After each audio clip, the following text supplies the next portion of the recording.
welcome girls.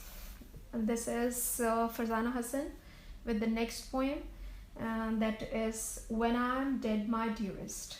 This poem is a song, and first we'll talk about what a song really is in English literature. A song is actually a short lyrical poem which is intended to be musical. In English literature, late Elizabethan age shows the interest of many poets in song, and especially Shakespeare and his contemporaries. They used songs in their plays. Like Shakespeare's plays contain many songs. Song has got various types, and they are often practiced commonly. Like the most known forms are ballad, hymn, jingle, lullaby, pop songs, madrigal, and these forms are quite well known and often practiced by the artists. Christina Rossetti was a poetess who belonged to the Victorian age, and she enjoys quite a status in the history of English literature. She wrote this poem when she was quite young. It is said that she wrote this poem when she was still a teenager. So it has got that simplicity of the age when one is quite straightforward and simple. And here we find that there is a simple and straightforward expression of her emotions, and the verse that she is using is also simple, but at the same time it is musical. It gives a certain music which we enjoy as we go through the poem. Then we must also understand what was the purpose behind this, behind writing this poem, because every poem has a central idea. It has a theme to express. She expresses her belief in the immortality of soul, which will live in a twilight after the death. Now, twilight is a mixture of darkness and light, and she feels that this twilight is never going to end. The darkness and light will stay on forever, getting mixed with each other, and it will be a kind of dream that she would be living in. She doesn't believe like the Christians in a word hereafter, or the two words which are paradise and hell, as normally Christians believe. So her soul will pass towards in immortality, and it will sleep in a dream like condition, in a twilight, which is never going to set or rise.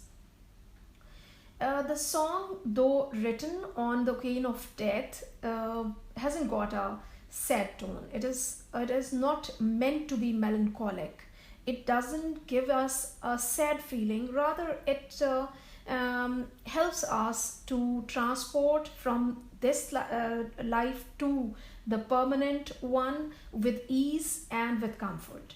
The poetess seems to be happy to move towards the eternal life, because she thinks that she would live there just like we live in dreams, and then there will be no fear of death attached to that kind of life, right?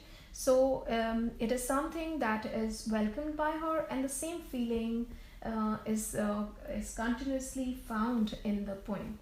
So now I'll take up the poem, the song When I Am Dead My Dearest, and I'll read the lines and explain for you one by one. Okay. When I am dead, my dearest, sing no sad songs for me, plant thou no roses at my head.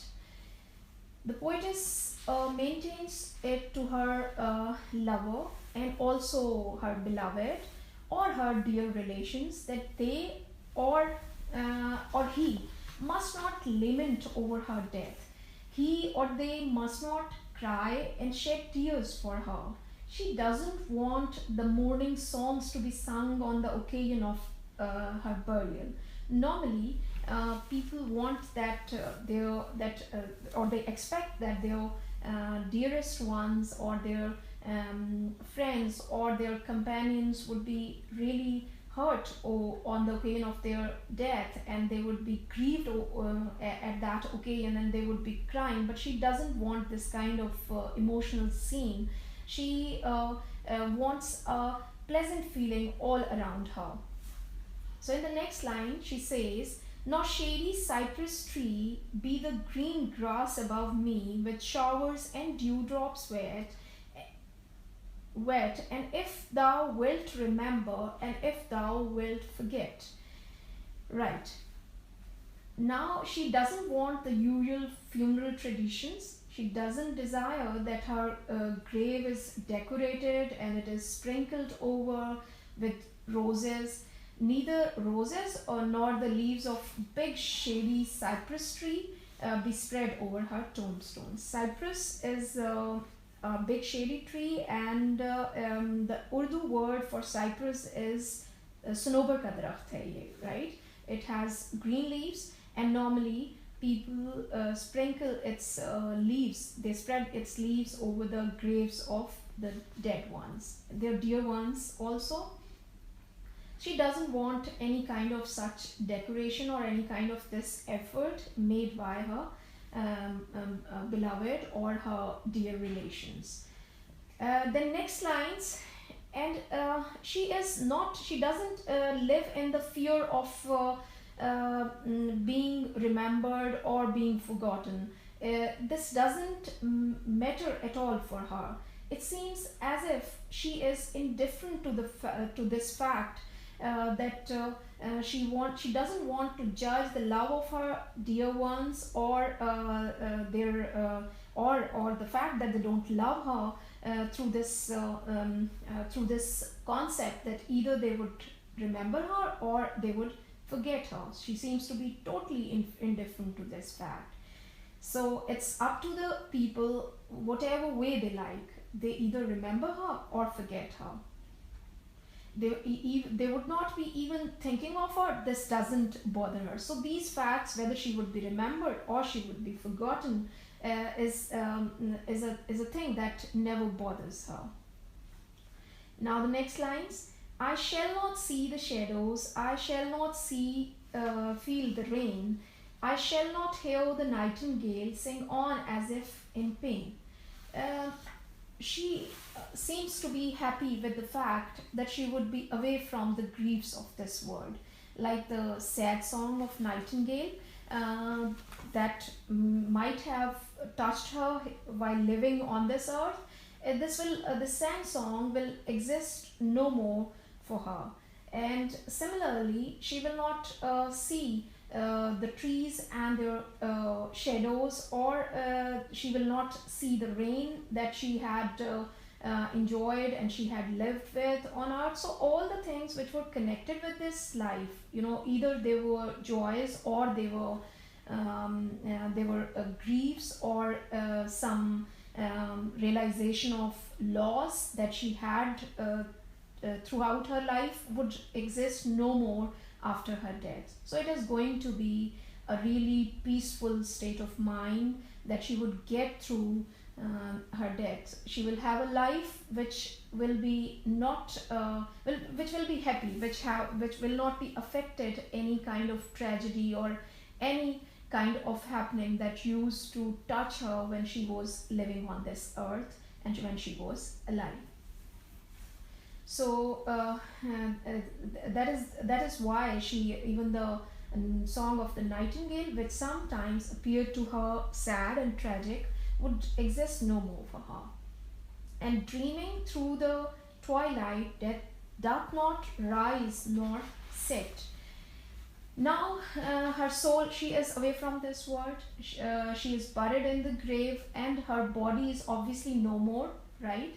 Her soul is going to live forever, and her soul, she is happy with the fact that her soul will live in a kind of twilight, where she will live.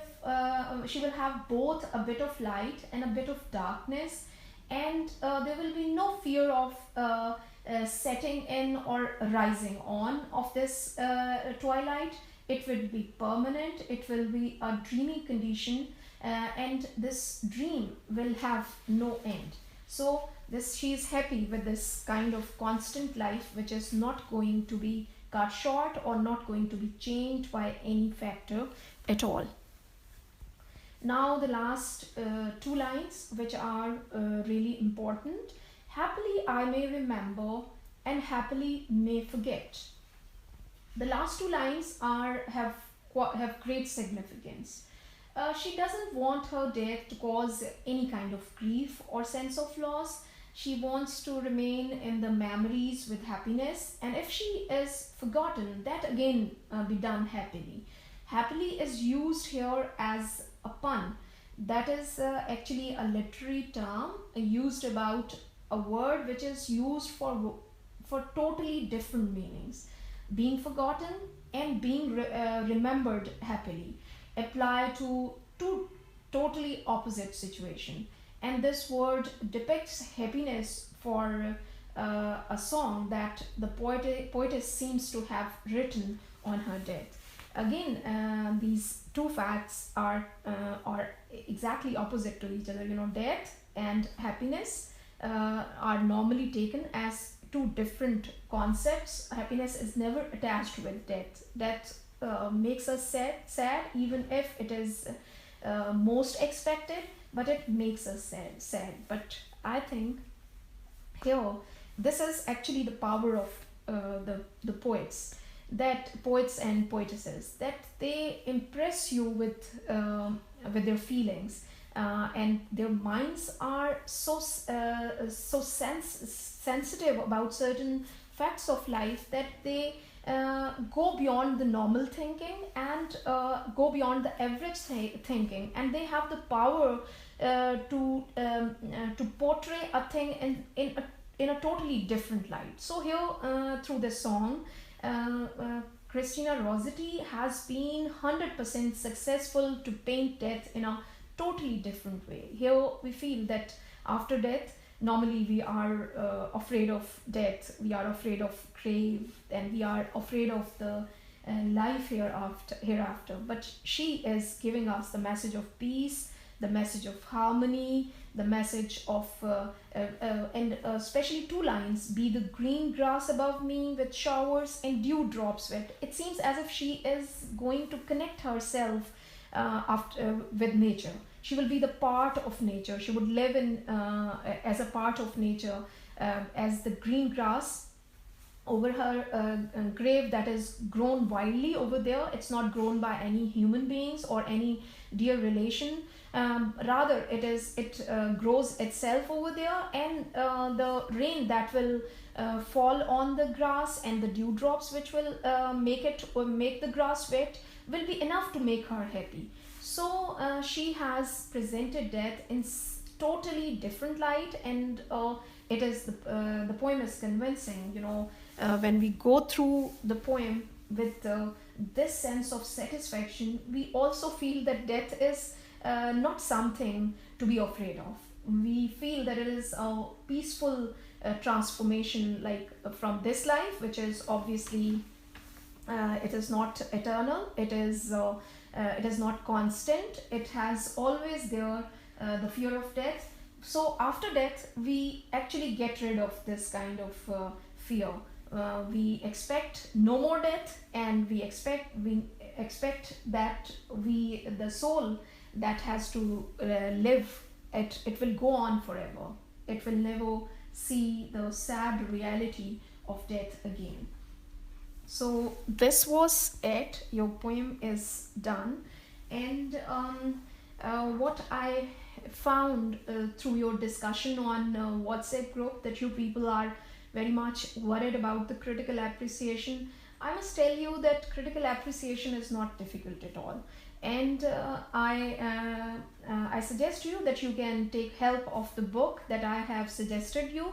It has got enough guidance how to write a critical appreciation. So when you take up the critical appreciation, please make 3, 4, or 5, 6 paragraphs. You must go on more than 5 or 6 paragraphs, but there should be an introductory paragraph which introduces the poem, and it tells about its forms, its theme, and then we also talk about the poet. And sometimes a poem has a certain background, so we should also give that background in the introductory paragraph, like On His Blindness is a poem that has a certain background. As we know that Milton had lost his eyesight at the age of 44, so he with that sense of loss, he had decided to write that poem. So again, I would say that it's not at all difficult, because after that you will put the summary of the entire poem, and then comes the analysis. In analysis, obviously you will talk about its verse and what sort of literary features you have used in there. Like I talked today about the use of pun in this poem, and I talked about the fact that the poems that the verses of this poem are simple, and they give certain music, and obviously you can give your own ideas in the concluding paragraphs, whatever you feel about it. Like if you ask me what I feel about this poem today, I really feel energized by this poem. Normally death seems to be a bitter reality, but the way Christina Rossetti has presented death in front of us, and the way she has created an environment, I felt that this is something we are waiting for. Obviously, we want to live, but death is the ultimate reality. It cannot be avoided. So it's all right. If it comes, it must come. And because it means constant life, it is away from the fear of another death. So she gives a happy impression of death, and I like this thing here in this song. So with this, we come to an end of this poem, but I must tell you that the questions, as far as the short questions are concerned, they have in your book, they have given a lot of short questions. If you prepare them and read them properly, I think you would be ready for your exams. Just go on doing your work on a regular basis. Please try to prepare the critical appreciation of all the poems which are done within this week. This will help you a lot for the exams. Okay ji, Allah Hafiz again, and I assure you, if there is any trouble about my lectures, or if there is any confusion there, I am here to solve it. So please contact me with your problems, and ask me questions if you want to.